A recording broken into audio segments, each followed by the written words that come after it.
Hello बच्चों, आज हम कक्षा 8 ग्रेड अध्याय 2 एक चर वाले रैखिक समीकरण पर चर्चा करेंगे। ये चर क्या होता है?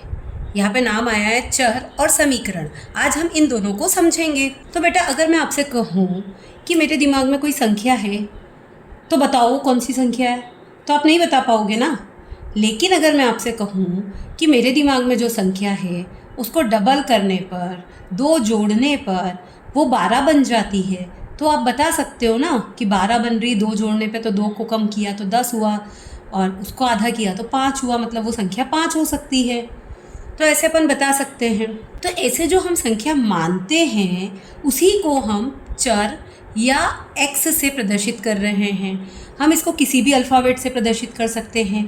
तो देखिए, जैसे यहाँ पर संख्या के 6 गुना में 4 जोड़ने पर 64 प्राप्त होता है। तो मानो हमारी संख्या क्या है, x है, और उसके 6 गुना मतलब 6 का गुणा कर दिया, उसमें 4 जोड़ना मतलब 6x में 4 जोड़ दिया। अब वो किसके बराबर है, 64 के, तो 6x + 4 बराबर 64 होगा। ऐसे हमारी एक समीकरण बन जाती है। इस समीकरण में x जो होता है वो एक चर होता है और ये इसमें समीकरण में एक बराबर का चिन्ह भी जरूरी में होता है। तो देखो, ये जो समीकरण होती है इसके 2 पक्ष होते हैं। एक पक्ष होता है दायां पक्ष और दूसरा होता है बायां पक्ष। दोनों पक्ष आपस में बराबर होते हैं। जब हम x का मान रख देते हैं तो दोनों पक्ष आपस में कैसे हो जाते हैं, बराबर, बिल्कुल। तो x का जो मान है वो सिर्फ एक ही आंसर आ सकता है, एक से ज़्यादा नहीं हो सकते हैं। वो एक अद्वितीय आंसर है, एक ही आंसर है। तो इसको हल करने के लिए हम क्या करेंगे, हमने ये समीकरण लिख ली। अब यहाँ पे प्लस का 4 था तो हमने माइनस में ले गए, बराबर के अगर हम दूसरी तरफ ले जाते हैं तो चिन्ह बदल जाता है, प्लस वाला माइनस में हो जाता है और माइनस वाला प्लस में हो जाता है। तो ये प्लस का 4 था, बराबर के दूसरी तरफ आने पर ये माइनस का 4 बन गया। 64 में से 4 घटाने पर 60 आया। अब यहाँ पर 6x है और यहाँ 60 है, तो दोनों को हम 6 से भाग दे देते हैं। तो देखो, 6 से 6 कट गया और 6 से 60 को काटा तो 10 आ गया।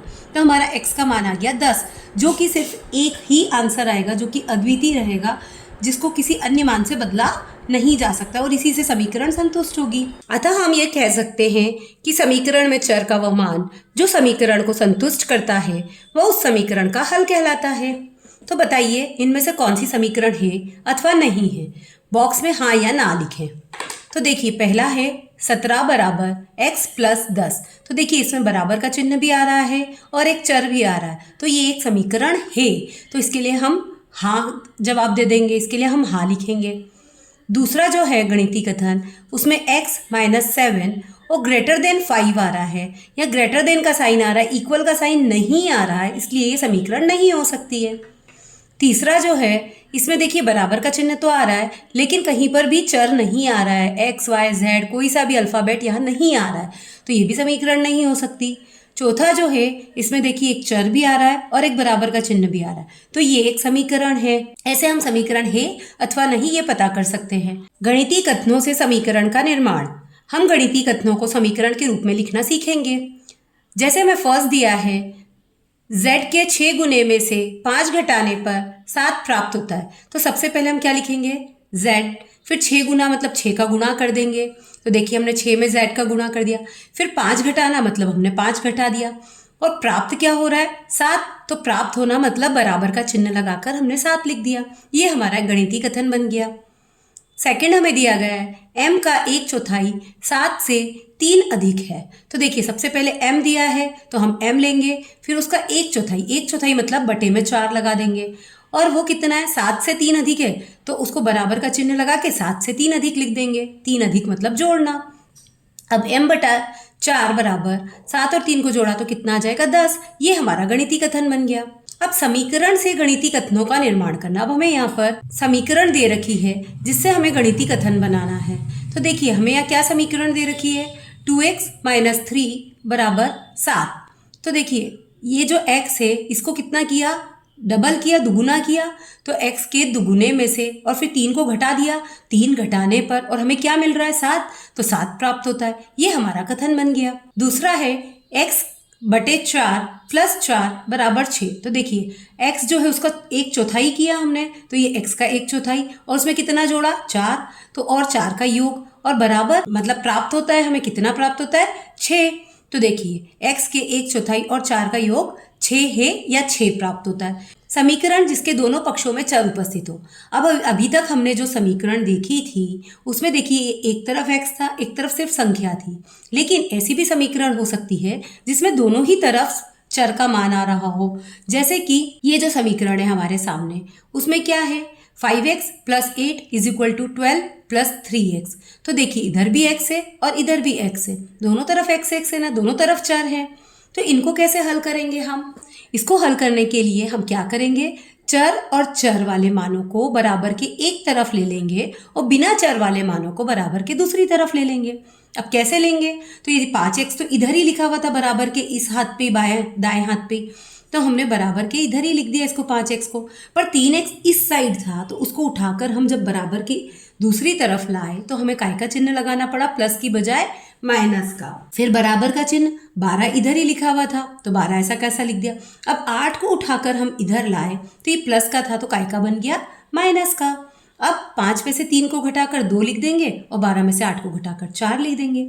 अब दोनों में 2 का भाग दे देंगे तो यहाँ आ जाएगा x और यह 4 2 से कट के 2 आ जाएगा। ये हमारा आंसर आ गया x का। प्रश्नों को पढ़कर दिए गए विकल्पों में से सही उत्तर चुनकर लिखिए और सामने दिए गए सही घेरे को भरिए। प्रश्न क्रमांक 1, निम्नलिखित में से कौन सा गणितीय कथन समीकरण है? तो देखिए अभी हमने देखा था कि समीकरण कौन सी होती है जिसमें बराबर का चिन्ह हो और एक चर भी हो। तो यहाँ पर अपन देखते हैं, इसमें बराबर का चिन्ह भी है और एक चर भी है। इसमें बराबर का चिन्ह तो है लेकिन चर नहीं है। इसमें देखिए ये छोटे बड़े का चिन्ह आ गया है और इसमें भी छोटे बड़े का चिन्ह आ गया है। तो मतलब हमारी समीकरण होगी A, तो हम A वाले पे सही घेरा बना देंगे। तो देखिए 3x + 2 = 13 में x का मान क्या होगा? तो 3x + 2 = 13, तो इसमें जो ये प्लस का 2 है इसको सबसे पहले हम बराबर के दूसरी तरफ ले जाएंगे तो ये हो जाएगा माइनस का 2। अब ये 3x हो गया बराबर 13 में से 2 को घटाया तो आया 11।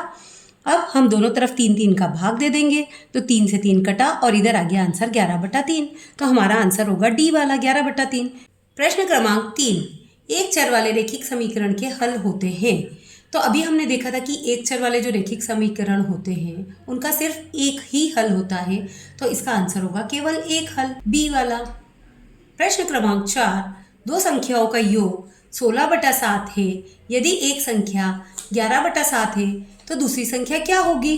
तो देखिए दो संख्याएं हैं जिनका योग है हमारा 16/7।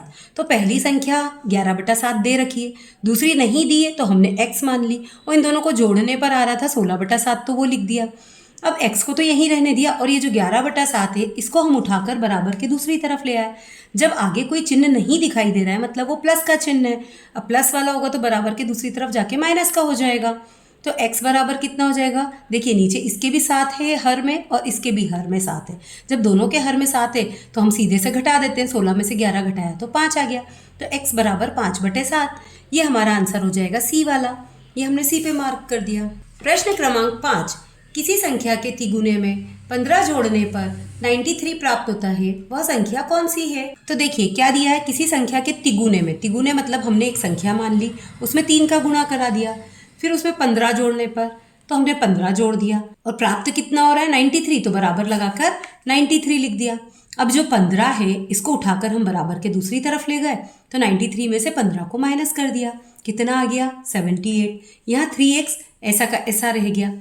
अब दोनों तरफ 3 से भाग दे देंगे तो ये तो 3 से 3 कट जाएगा और 78 को जब हम 3 से भाग देते हैं तो देखिए आता है 26। तो हमारा आंसर होगा x बराबर 26। x बराबर 26 हमारा आंसर होगा a बराबर 26। दिए गए प्रश्नों को हल कीजिए। प्रश्न क्रमांक 6, हल कीजिए 5x - 3 = x + 2। तो देखिए इसका हल, हम सबसे पहले x वाली टर्म्स को एक तरफ कर लेते हैं और बिना x वाली को एक तरफ कर लेते हैं। तो 5x में से x को घटाया तो आया 4x और 2 में 3 को जोड़ा तो आया 5। x बराबर 5/4, ये हमारा आंसर होगा। किसी संख्या को 8 से भाग दिया जाता है तो परिणाम -3 प्राप्त होता है, संख्या ज्ञात कीजिए। तो सबसे पहले जो संख्या हमें नहीं दी है उसे हमने मान लिया x और उसको 8 से भाग देना मतलब बटे में लगा दिया 8 और परिणाम मतलब हमें उत्तर प्राप्त हो रहा है -3, तो बराबर लगा के लिख दिया -3। अब x को तो ऐसे ही छोड़ा, जो भाग में होता है वो गुणा में चला जाता है, जो गुणा में होता है वो भाग में चला जाता है। तो देखिए 8 भाग में था ना, तो वो 3 के साथ गुणा में चला गया और तीनों अंठे कितना होता है 24, तो x बराबर 24 और यहाँ पर एक बार माइनस का चिन्ह आ रहा था इसलिए उत्तर में माइनस लगेगा। प्रश्न क्रमांक 8, रमेश ने एक संख्या सोची, उसका दुगुना किया, उसमें 20 जोड़ा, परिणामी संख्या को 25 से भाग देने पर 4 प्राप्त होता है, वह संख्या क्या है? तो देखिए सबसे पहले हम संख्या मान लेते हैं x, उसका दुगुना मतलब 2x ये रहा, फिर 20 जोड़ा, ये 20 जोड़ दिया, परिणामी संख्या को 25 से भाग देने पर तो पूरी जो ये संख्या आई है इसके बटे में लगा देते हैं 25, तो आंसर आ रहा है 4, तो बराबर में लिख देते हैं 4। अब 2x + 20 और ये 25 जो भाग में था गुणा में चला जाएगा, तो 4 × 25, 2x + 20 बराबर 100। अभी जो 20 है इसको इसमें से घटा देंगे तो 2x बराबर 80 और x को अगर 2 से भाग दे देते हैं हम दोनों तरफ या फिर इस 2 को सीधे से इधर ले गए, भाग देने के लिए गुणा में था तो वो भाग में जाएगा, तो x बराबर 80/2, तो x बराबर आ जाएगा हमारा आंसर 40। 10 के दो क्रमागत गुणजों का योग 210 है, तब इनमें से छोटा गुणज क्या होगा? तो देखिए हमने 10 का गुणज मान लिया है 10x, आप इसको x भी मान सकते हो और यहाँ पर x + 10 भी मान सकते हो, हमने 10x मान लिया है। दूसरा गुणज हमारा होगा 10x + 10, तो प्रश्नानुसार जब दोनों को जोड़ा जाता है तो 210 आंसर आता है, तो ये जो हमारी दोनों हमने मानी थी इन दोनों को जोड़कर लिखेंगे तो आंसर आएगा 210, तो 10x + 10x + 10 = 210। अब 10 और 10 मिलके हुआ 20x + 10 बराबर 210, 210 में से 10 को घटाया और 20x ऐसा का ऐसा छोड़ा, 20x बराबर 200। अब 20 से इसको भाग देने पर आएगा आंसर 10, तो x बराबर 10, तो x बराबर 10 है मतलब 10 का 10 में गुणा करेंगे तो हमारा आंसर आ जाएगा 100। ये हमसे छोटा गुणज पूछा गया था तो हमने छोटा गुणज ज्ञात करके बता दिया, अगर बड़ा गुणज पूछा जाता तो 100 में हम 10 और जोड़ देते। प्रश्न क्रमांक 10, x के किस मान के लिए निम्न आकार का परिमाप 186 सेंटीमीटर है? तो देखिए यहाँ पर एक आयत दिया गया है जिसकी लंबाई दी गई है 2x + 66 और चौड़ाई दी गई है 5x + 6। अब हमें आयत का परिमाप ज्ञात करना है, तो हम जानते हैं आयत का परिमाप जो होता है उसका सूत्र होता है 2 × ब्रैकेट में लंबाई + चौड़ाई। हमें लंबाई जो दी है वो हम ऐसी कैसी लिख देंगे, चौड़ाई जो दी है वो ऐसी कैसी लिख देंगे और 2 का गुणा, और हमें परिमाप भी दिया हुआ है यहाँ पर तो हम परिमाप की जगह परिमाप का मान लिख देंगे। अब ये 2 से इसको हम भाग दिलवा देंगे 186 को, और ये 5x और 2x और ये 2x और 5x आपस में जोड़ देंगे तो 7x आ जाएगा, और 66 और 6 आपस में जोड़ देंगे तो 72 आ जाएगा। अब इसको 2 से भाग देने पर आया हमारा 93 = 7x + 72। अभी 72 को माइनस कर देंगे 93 में से तो आंसर आ जाएगा 21, 7x बराबर 21, तो x बराबर कितना होगा 21 में 7 का भाग दे देंगे तो 7 के पहाड़े में 3 बार में आता है तो x बराबर 3 सेंटीमीटर, ये हमारा आंसर हो जाएगा। प्रश्न क्रमांक 11, एक बढ़ई एक पलंग बनाने के लिए रुपये 2600 लेता है, इसमें प्रयोग की गई सामग्री की लागत रुपये 1100 है तथा मजदूरी 200 रुपये प्रति घंटा है, बढ़ई ने कितने घंटे कार्य किया? तो देखिए हमें जो नहीं पता होता है उसे हम x मान लेते हैं, तो हमने इसे x मान लिया। अब 2600 रुपये टोटल लगे थे, तो देखिए हम उसने काम कितने रुपये प्रति घंटे से किया था 200 से, घंटे हमने माने x तो 200 × x, और कितने रुपए उसने खर्च करे थे सामान पे वो 1100 थे, इन दोनों को जोड़ दिया और बराबर में 2600 लिख दिया। 2600 में से अब 1100 घटा देंगे तो आएगा 1500 और 200 से भाग देने पर आएगा 7.5 घंटे या 15/2, तो x का मान हमारा आ जाएगा 7.5 घंटे। प्रश्न क्रमांक 12, समीकरण हल कीजिए। z/2 - 1/5 = z/3 + 1/4। देखिए ये z में जो टर्म दे रखी है हमें दोनों, इसको हम एक तरफ ले लेंगे और जो बिना z की टर्म है उनको हम एक तरफ ले लेंगे। z/2 - z/3 1/4 + 1/5। अब इनका एलसीएम लेना पड़ेगा क्योंकि दोनों के हर असमान हैं, अलग अलग हैं। तो देखिए ये 3 जो है इसका इसमें गुणा करा देते, 2 का इधर गुणा करा देते, 3z - 2z / 2 × 6। अब इधर भी यही होगा, 5 का 1 में गुणा करा देंगे, 4 का 1 में करा देंगे और 5 × 20। अब इनको आपस में हल करेंगे, 3 में से 2 घटाया तो आया 1, तो 1 मतलब z, क्योंकि 1 लिखना ज़रूरी नहीं होता, और बटे में लिखा 6, 5 और 4 को जोड़ा तो आया 9 बटे में 20, तो z = 9 तो अपने पास था, ये 6 जो भाग में था इसको हम इधर ले जाएंगे तो गुणा में हो जाएगा और बटे में 20, इसको 2 के पहाड़े से कट कर दिया, जो बची हुई संख्या थी उनका आपस में गुणा कर दिया और 10 बट्टे में था, इसको ऐसा कैसा लिख दिया, ये हमारा आंसर हो गया। प्रश्न क्रमांक 13, समीकरण हल कर उत्तर की जाँच कीजिए। 5x - 2 ब्रैकेट में है 2x minus 7 bracket close is equal to 2 3x minus 1 ये ब्रैकेट में है प्लस 7/2। तो जब भी हमारे पास ऐसे ब्रैकेट में कोई संख्या आती है उसके बाहर कुछ लिखा होता है तो हमें सबसे पहले ब्रैकेट के बाहर वाली संख्या का ब्रैकेट की हर एक संख्या के साथ गुणा कराना होता है।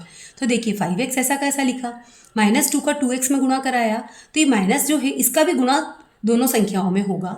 तो देखिए -2 इंटू 2x -4x, फिर यहाँ पे -2 इंटू -7 करना है, मतलब 2 बार माइनस माइनस का गुणा होकर वो बन जाएगा प्लस, और 2 का साथ में गुणा होकर बन जाएगा 14 बराबर ऐसा कैसा 2 3 ज़ा 6 x का x एज इट इज़, और 2 का 1 में गुणा करेंगे तो -2 प्लस 7/2।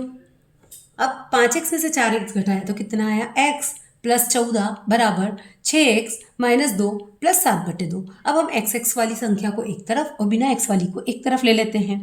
x माइनस 6x बराबर -2 प्लस 7/2, और ये जो 14 है इसको उठाकर इधर लाए थे माइनस का हो गया। अब x में से 6x को घटा रहे हैं और 6 के पास माइनस का चिन्ह है, इसलिए हम 6 में से 1 को घटाने के बाद 5 तो लिखेंगे लेकिन चिन्ह कौन सा लिखेंगे, माइनस का। इज इक्वल टू, अब इसका एलसीएम लेना पड़ेगा क्योंकि इसके बटे में 2 है, इसके में नहीं है, इसके में नहीं है, तो हम पूरा एलसीएम ले लेते। तो 2 दूनी 4, ये 7 और 14 दूनी 28 और बटे में 2 लगा दिया। अब -5x इंटू 2, ये जो भाग में था ये गुणा में चला गया, बराबर -32 प्लस 7। क्या किया हमने, ये माइनस माइनस के दोनों जो संख्या थी इनको जोड़ लिया और प्लस 7 लिख दिया।